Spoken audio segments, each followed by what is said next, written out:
Trianon 10 oka. Igazságtalanság. Trianonban igazságtalanul bántak el velünk, ez nem kérdés. De mi volt ennek az oka? Miután 4. Károly különbéke kísérlete sikertelenül zárult és megmaradt Német Szövetségben, az Antant döntéshozói úgy ítélték meg, hogy a monarchiának bűnhődnie kell, amiért véglegesen elköteleződött Németország mellett. A Woodrow Wilson amerikai elnök által ígért önrendelkezést és igazságosságot a franciák eleve ellenezték, de az Antant többi államát sem foglalkoztatta azt követően, hogy fölénybe kerültek a hadszintéren. A legfőbb ellenség Németország meggyengítése mellett eldöntötték, hogy ízekre szedik az osztrák-magyar monarchiát. A győztesek nem is törekedtek az igazságosságra. Ennek egyik oka az volt, hogy Magyarország ügye az Antant számára sokadrangú volt, sokkal fontosabb volt Németország, Oroszország, az Oszmán Birodalom jövője, vagy a Népszövetség megalapítása. Az igazságtalanság másik fő oka az a pillanatnyi politikai érdek, amely szerint az Antant eljárt, mivel szövetségesekre volt szüksége Németország és Oroszország területe között.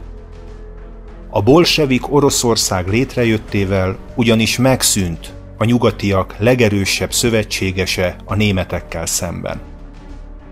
Ezt a szerepet egy erős Romániának, Csehszlovákiának és a megalakuló délszláv államnak kellett átvennie, ezért követeléseiket is figyelembe kellett venni. Ezek a követelések pedig a világháború alatt kötött szerződéseken, illetve ígéreteken nyugodtak, és egyáltalán nem vették figyelembe a nemzetiségi szempontokat. Az Antant meg akart szabadulni a Habsburgok vezette monarchiától, és el akarta kerülni, hogy újjáéledjen a Mohács előtt erős európai középhatalomként létező Magyar Királyság. Ezért történt meg az a példátlan igazságtalanság, hogy egy 1000 éves államisággal rendelkező országot darabjaira szaggattak. A ránk erőszakolt békediktátum értelmében közel 3,5 millió honfitársunk került határon túlra.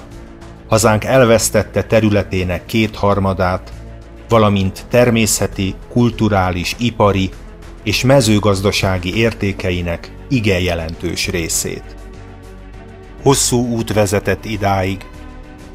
Az ellenséges népek által elkövetett magyarírtás, a szakadatlan bevándorlás, a Habsburgok érdekei, az elhibázott dualizmuskori magyar politika, a világháborús veresség, a háború utáni kormányok ténykedései és a hadsereg leszerelése, a környező népek mértéktelen követelőzése és az ehhez megnyert Antant támogatás, majd a mindezeket tetéző, igazságtalan békediktátum.